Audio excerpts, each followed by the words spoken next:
की पगली दीवानी बिया सरस्वती माई के की प्रेम से बोलो सरस्वती मैया की पगली दीवानी बिया पगली दीवानी बिया करतिया पूजा रोजे दिया देखाई के की पगली दीवानी बिया सरस्वती माई के की पगली दीवानी बिया सरस्वती माई के की पगली दीवानी बिया करतिया पूजा रोजे दिया देखाई के की पगली दीवानी बिया सरस्वती माई के की पगली दीवानी बिया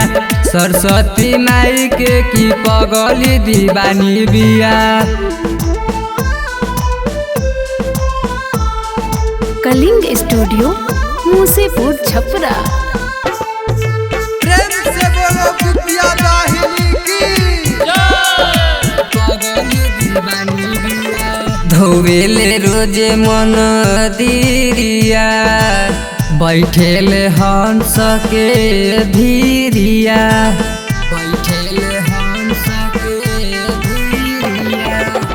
धोवेले रोजे मन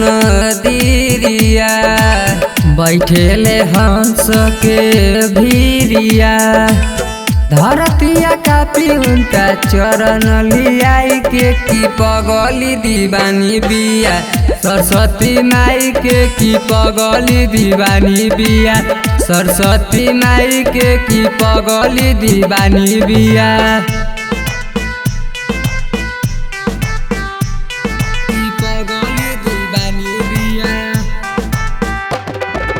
हंस वाली मैया की सरस्वती माई के की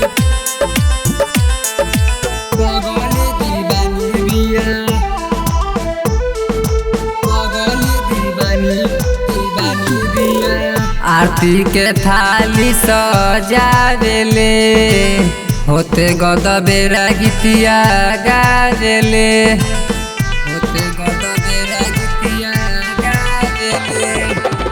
आरती के थाली सजावेले होते गद बेरा गीतिया गावेले